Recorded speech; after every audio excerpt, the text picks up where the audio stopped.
there. This is James, and you're watching Tixee Live. In fact, you're watching Tixee Live presents hashtag Ask James. And today's topic is an introduction to Trendlines. But before we get into all of that, don't forget, these little videos are for educational purposes only, and in no way whatsoever should ever be taken as financial advice. I always suggest you do your own research, do your own due diligence, and of course, know the risks at hand before entering any trade. With that out of the way, let's get started. Like I said, comment. Hello. Hope you're well, sir. Hope you're well.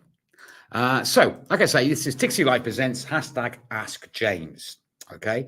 Now, this series is slightly different from the normal Tixee Live broadcast, where we obviously cover market events and what's happening, the latest stories, and the watch-alongs when we cover, actual events as they happen. These little episodes, they're or hashtag Ask James series is more for education. This is where you, as a viewer, will send in a topic to me, either on chat while I'm live on air, or hi to you too. I hope you're well. Thank you for coming. You send in the topic of your choice. It could be anything, and we'll then dedicate a whole live episode just to talk about this topic. And today's topic has been sent in. This is recorded. No, it's not recorded. This is live. It's a live show. So it's a live show. So nice to meet you. So today's topic is actually an introduction to Trendlines. Okay. And this was sent in by viewer October Zest 19. So a special thanks out to viewer October Zest, sorry. Flashback into history there. October Zest 19. Okay, he sent in this topic. So okay. Nice to meet you, my friend. I hope you're good. I hope you're really good. So this is the topic he sent in. He sent it for Trendlines. However, before we get into this video about Trendlines, there was another viewer who watched the video I did on candlesticks. And like I always say, if you can't think of a question while I'm live on air, put it in the comments section, either on YouTube and Facebook, and I will reply to them next time I'm live on air. And this individual, I think his name is, actually say the question, it's from Mitch Insights. And this is what he had to say about the previous video. And this was his question, which I will answer now.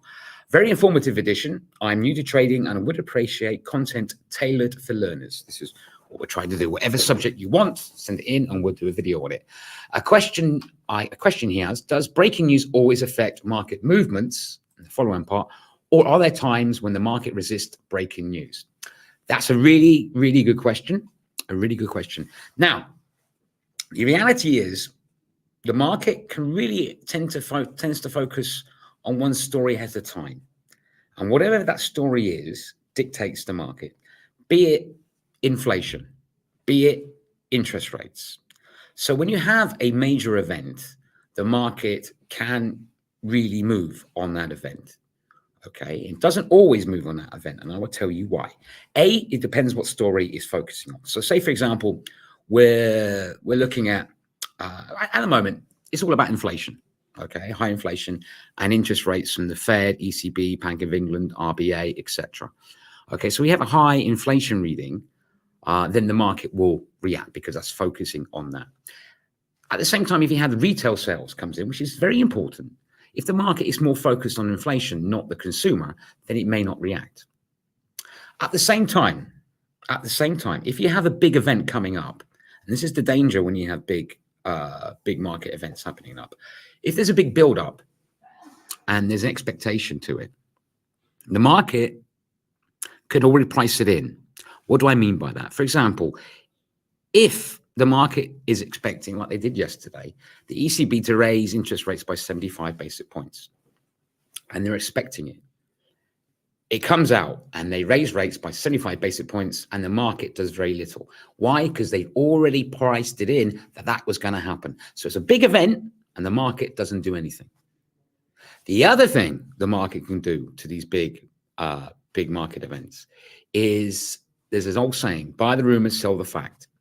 So, for example, you've got high anticipation of, say, the Fed raising interest rates by 100 basic points. So the market is climbing, climbing, climbing, climbing, climbing, climbing, climbing, climbing, climbing on the build up to this announcement. This announcement comes out, and then all of a sudden the market sells and goes the opposite direction, even though it's good news. The reason why is they've already priced it in, and now it's actually become reality, they sell off. So buy the rumor, sell the fact. And like I say, sometimes these key events are massive and they drive the market and the market reacts to it. Sometimes the market doesn't. But really, it all depends on what the story the market is focusing on at the time. That's the key. If you understand what the story is, what the market's talking about, then you understand what event might drive the market more than other events. So anyway, but brilliant question. Thank you very much for that, Mitch Insights. I really, really appreciate that. I hope that answered some of your questions. Right, on to today's topic though, which of course is trend lines. Like I say, a big thanks again to October Zest 19 for this suggestion. So anyway, let's crack on with trend lines. Trend lines. Now, trend lines are one of the most popular forms of technical analysis. Okay, the most popular, but they're one of the forms of technical analysis which is not used an awful lot because it's not based on calculations of previous price action. Trend lines are drawn by you, the trader, for what you can see. And that is also where the danger lies, because your eyes can lie to you. Because it's physically drawn by you, it does, it is popular, but it doesn't, it's not as simple as like putting in, like if you put a moving average in, you just put a moving average and you select the number of days you want the moving average on, boom, it's on. You physically have to look at your chart naked, and not yourself naked, but the chart naked with no indicators, and try and see where the highs and the lows are and draw your line itself. And if drawn correctly, okay, then it can be quite accurate at identifying potential support and resistance levels. Again, those who are new to trading, what I mean by that, support is a level that an asset may come to, hit, and the market might start buying in again, pushing it up higher, or bouncing, basically going up. A resistance acts like a ceiling, where say an asset's going up, an upward trend hits, and the market starts to sell, and the asset starts coming back down again. Okay, so that's what I mean by resistance and support. And people and traders look for that, A, for stop losses, A, for take profits, A, for maybe positions to enter into the market as well. So that's why they're quite important. So anyway, that's why trend lines are used, to try and identify potential areas of interest for support and for resistance. Now, there is several types of trends and several types of trend lines. So first of all, we say we have uptrends. Oops, a daisy. Click the wrong button then. Uptrends. Okay. Now, uptrends look a little bit like this. Okay. Where obviously you have an asset, because obviously assets don't just go straight up like this. Otherwise, it'd be really easy. Or assets don't go straight up like that. Otherwise, it'd be really easy. They tend to do this. Okay. So an uptrend looks a little bit like this, where an asset's gone up, comes back down, bounces, goes back up, comes back down, bounces, comes back up, comes back down, bounces, and carries on moving forward. And an upward trend line, you would draw it connecting the bottom there. And that then becomes a potential support. Now, an uptrend consists of two higher highs and two lower lows. What do I mean by that? Now, unfortunately, I can't show you my mouse, but see the very first line when it bounces up, that's a high. And then if you go on to the second top, it's called a pyramid, like pyramids. Second top of the pyramid, that's another high. So that's a high, second high, so two higher highs. Okay, so it's gone up and it's two highs. And I'll show you better on the charts, easier. And then obviously two lower lows. That first time it hits the support line is the first low, but then as you move up, that's a low. That's a higher low. You see what I mean? It's easier again for me to show on the chart. But anyway, I will. The next type of trend, okay, is a downtrend, okay? And this consists of two lower lows and two lower highs. I know it sounds really, really overly complicated, but it's not. And it looks a little bit like this, okay? That's a downtrend. And this time you draw the trend line not to identify a support, but to identify a potential resistance. Okay, so where you could possibly sell from. Again, like I say, 2 lower lows and 2 lower highs. And as you can see, it's descending. So obviously the highs are getting lower, but the lows are getting lower. That's what I mean by that. Okay, so that's one. That's a different type of trend. So that's a downtrend. The other type, okay, obviously is a sideways trend. Okay, and this is simply called a ranging market. And to be totally open, during the day trading, I mean, I look at longer term charts because I'm more of I look at the long term and medium term. But day trading, you tend to see more of a ranging market. Okay, and the ranging market looks a little bit like this. Okay, where obviously it's sort of bouncing between 2 levels like this. And majority of time, when there's not that much volatility in the market, an asset will do this. It will range between 2 levels. Now, drawing trend lines. And that's one of the biggest challenges ever. Because again, it's down to you. There's, like I say, it's not like moving averages or Bollinger Bands, where you can put in a digit and it would choose itself and to simply come up on your chart. You've literally physically got to draw it yourself. So let's give an example of how we can see a trend line here. Okay, so this is what have I got here? I've got the cable. The cable. So here we go. So again, what I mean, it's downtrend. So 2 lower highs and 2 lower lows. Okay, so it's actually quite a few lower lows. So it's indicating to me a downtrend. So I go connect it to the high and I connect it to the recent low or the recent other high. So there's my downward trend. Now, so if I'm looking to potentially sell the cable, this here, if it bounces back down and comes back up here would be where I potentially be looking to sell from.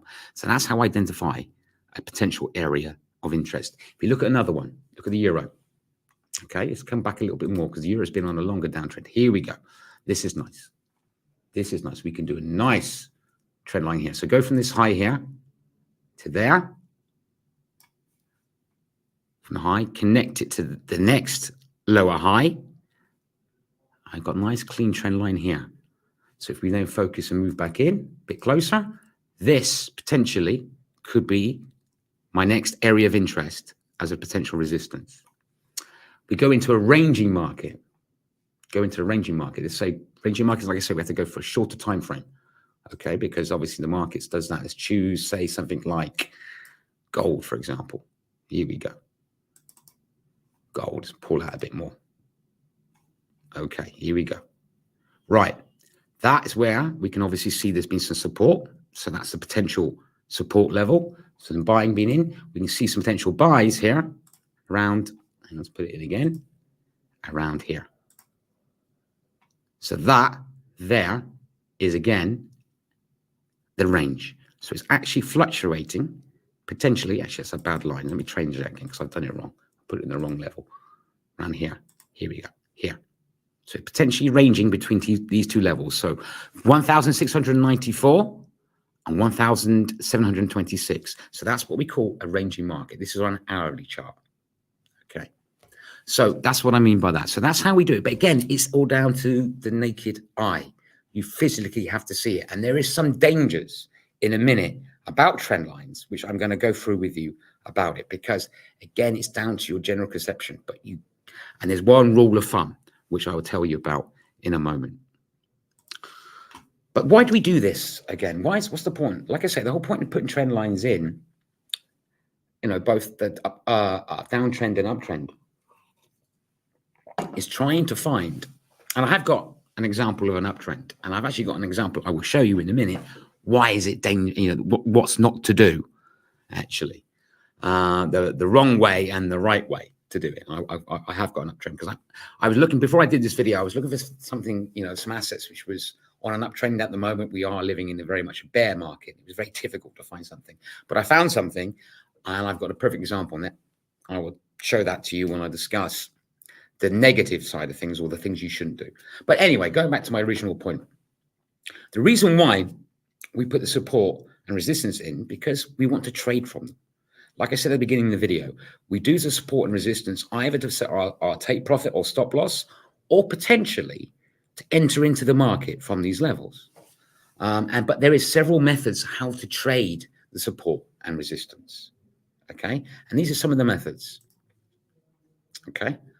Oh, actually, I forgot another one. The descending channels. I'm sorry, I forgot about the channels as well.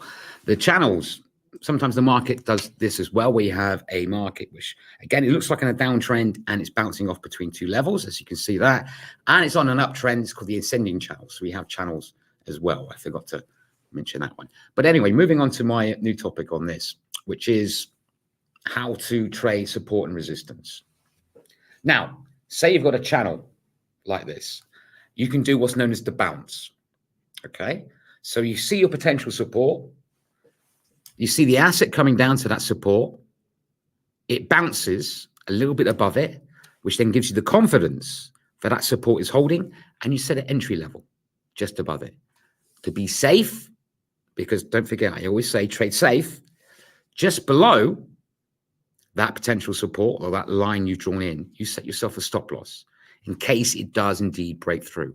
And this can happen on both a ranging market, an uptrend, and a downtrend. Because as you can see in my example below, this is an example of how to potentially trade the bounce on a downtrend. Again, stop loss just above it, entry order just a little bit below it. Okay, so that's one method of trading the bounce with either a ranging and downtrend and uptrending market. There's another way, okay? And this is called the break. When you see, because these levels don't hold forever. Obviously, they don't hold forever. Resistance support doesn't hold forever because otherwise it'd be too easy. These levels hold forever. We'll just keep selling from them or buying from them.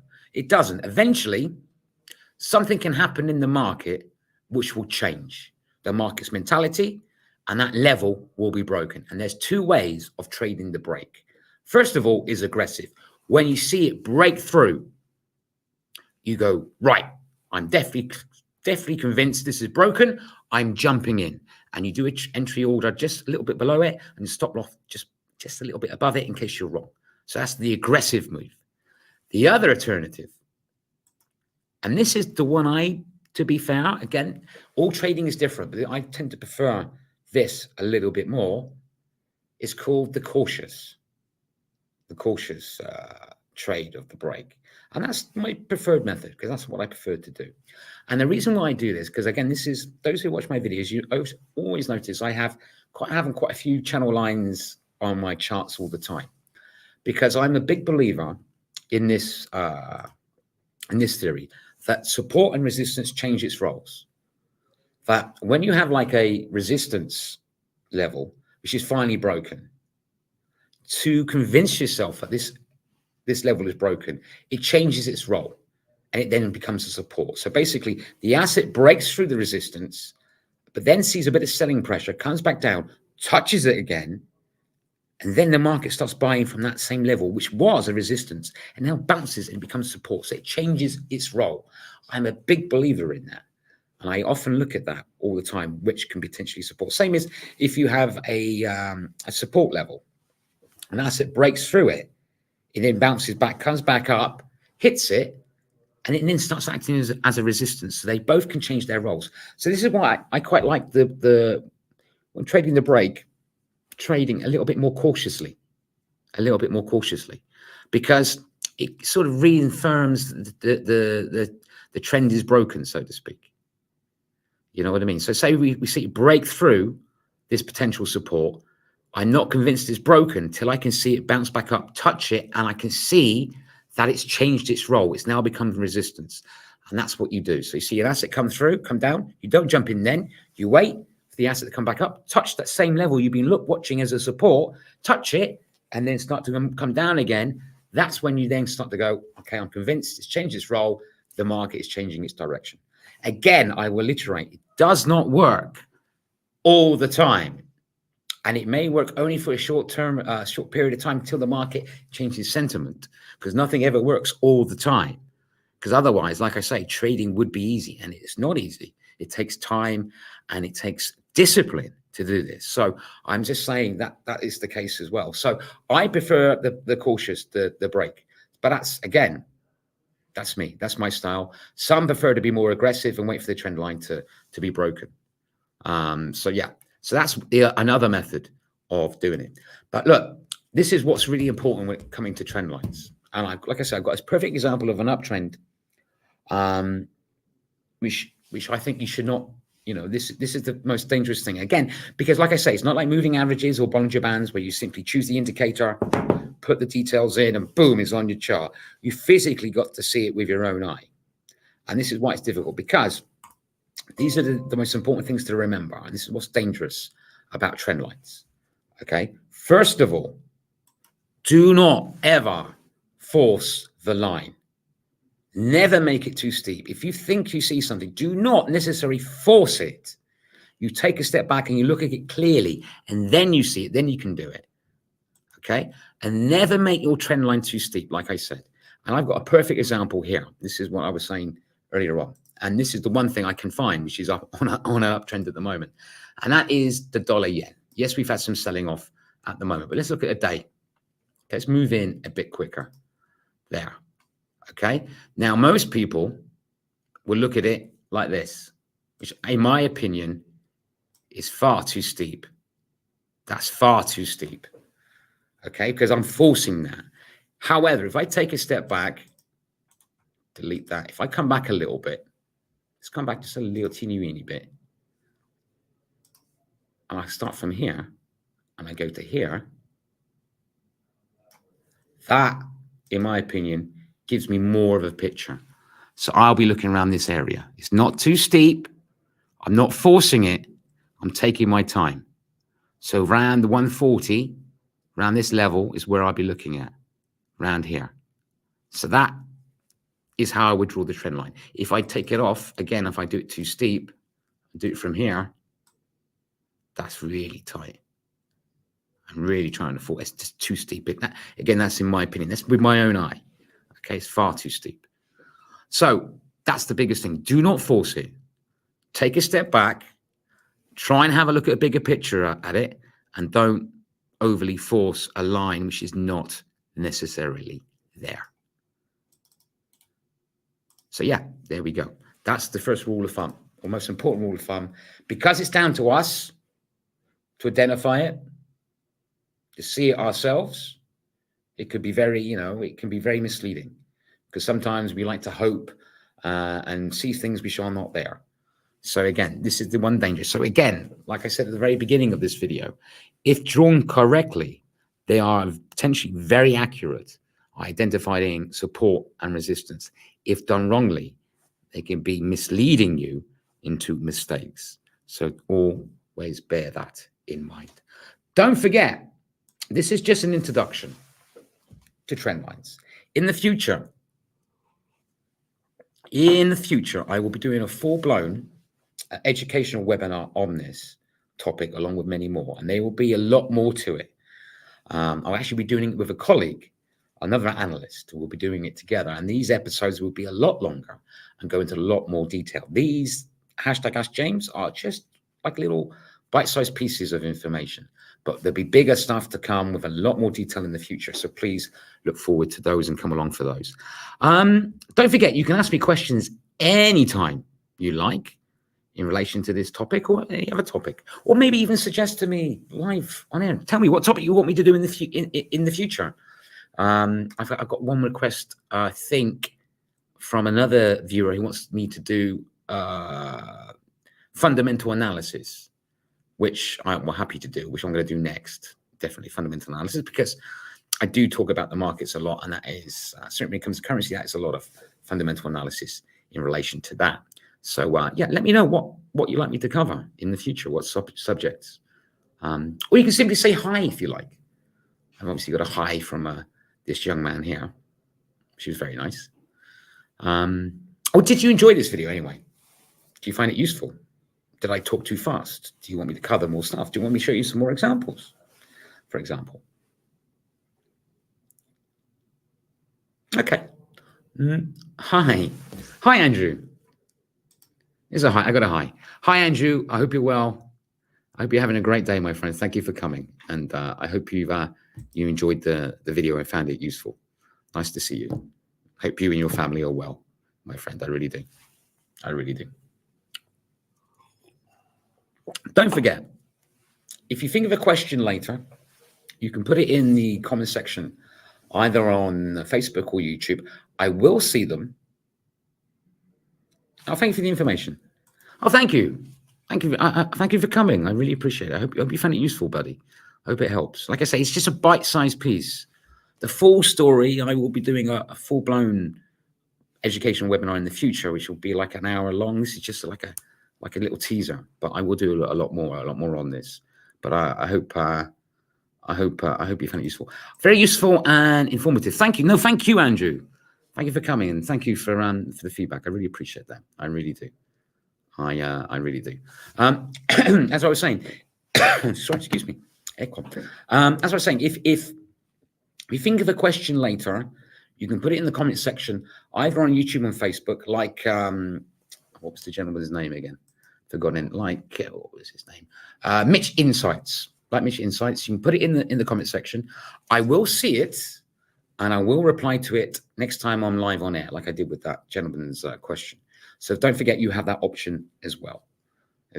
But anyway, if there is no further questions or anything like that, don't forget, if you want a topic for me to cover, put it in the comment section, or say it here, just put hashtag #AskJames and the topic of your choice. It could be anything. It could be moving averages or Bollinger Bands or price action even, or market sentiment, how to read market sentiment, or anything you want to learn and want to know. How to do good stop losses, take profits, risk management, psychology of trading, which is one of my favorites, to be honest. I do a lot on that. I love the psychology of trading.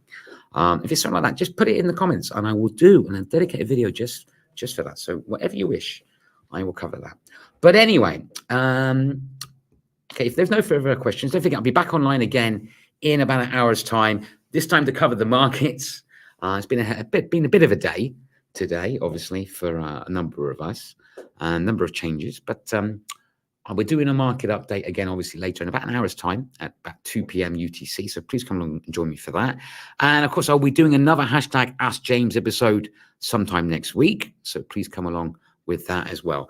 But anyway, if there's no further questions, don't forget, if you're watching me on Facebook and you enjoyed this little episode, by all means, give us a follow. If you're watching me on YouTube and you enjoyed this little video, subscribe if you like. Hit the notification button so you know next time I'm going live.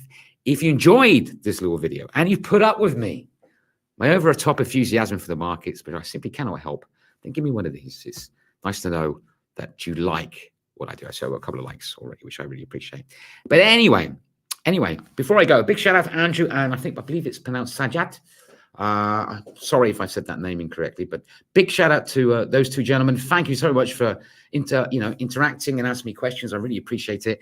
And a big shout out to all of you for coming along to watch me today. I really, really, really appreciate it. Anyway, till next time, do not forget, these little episodes are for educational purposes only, and in no way whatsoever should ever be taken as financial advice. I always suggest you do your own research and do your own due diligence. And of course, there are the risks at hand before entering any trade. Till next time, every single one of you, trade safe.